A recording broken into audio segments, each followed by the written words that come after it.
let's say that you've got a mad love for chicken nuggets like me, but you're gluten-free or you've got that gluten allergy. Well, you don't have to forgo your beloved nugs forever.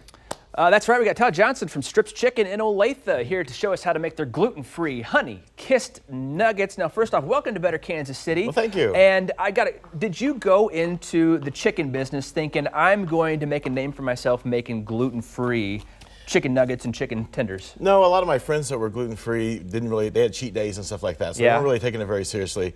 So when we opened, we didn't have specialized in any gluten-free stuff. So what kind of steered you in that direction then? Well, I kept having a lot of people ask for gluten-free fried chicken, and I'm like, well, that's kind of impossible. And then, because I tasted it before, and it was nasty. It's not very... And then then we had people saying they wanted nuggets, and I'm like, we've got these long nuggets, you just cut them in half, they're strips. And so I thought that was a little bit ridiculous.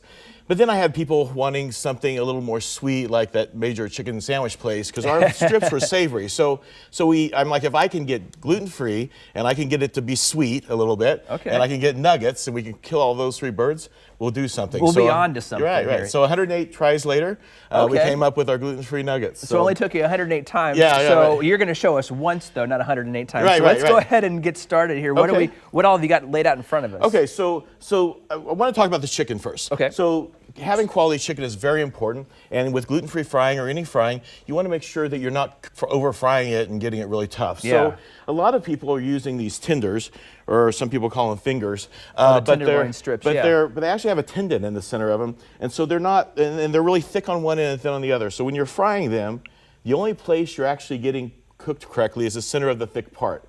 So at Strips, we use the whole breast, and we press it to an even thickness on a measured press, and then we can only fry it for 2 minutes and 10 seconds. Oh, so you're going to have that consistent... Right, a consistent thickness. Everyone else is frying these tenders for 4.5 to 6 minutes.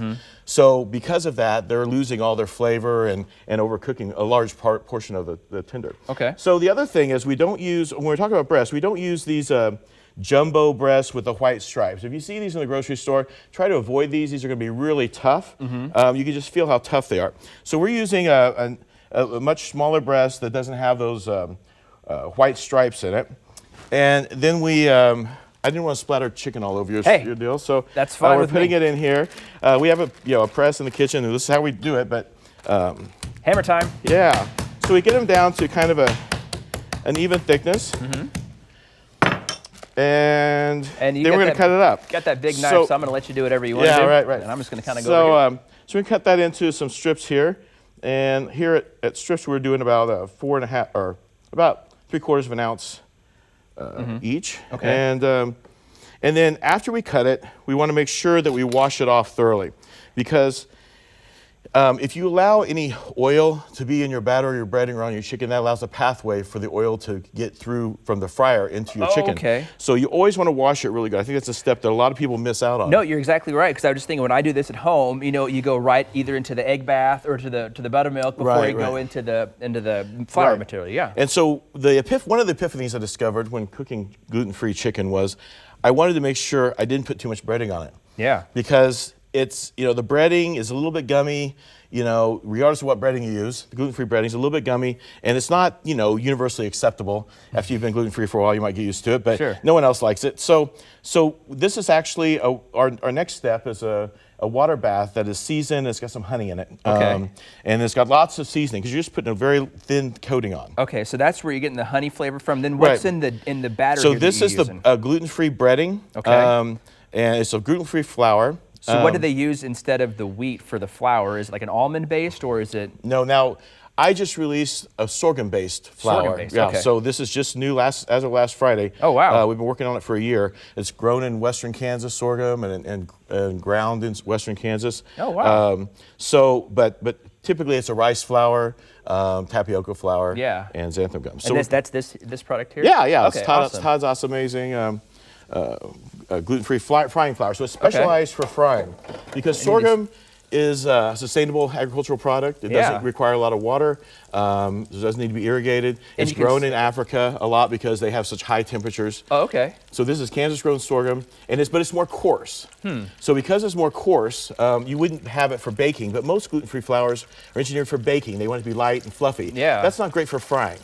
So this is actually a frying flour. Frying flour. Yeah, Interesting. right. So once you get it all cooked here, I know you have some sauces for us here. Now the sauces, Right. some of the sauces that you have are gluten-free as well, correct? Yeah, we have 15 sauces in the restaurant, and 13 of those happen to be gluten-free. Ooh. So, all right. And then we also have a variety of side items.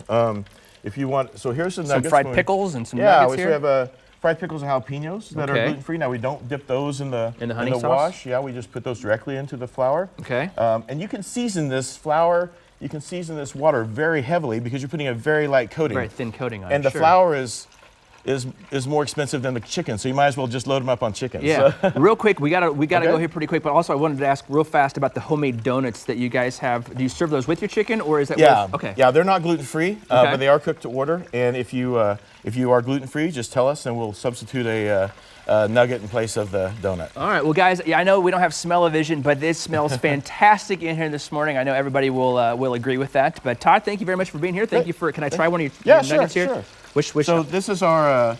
I'm just gonna pick that Yeah, one. that's a honey mustard. Honey There we mustard. go. It's mango habanero. All right, And- Belinda, over to you as I'm going to eat this food.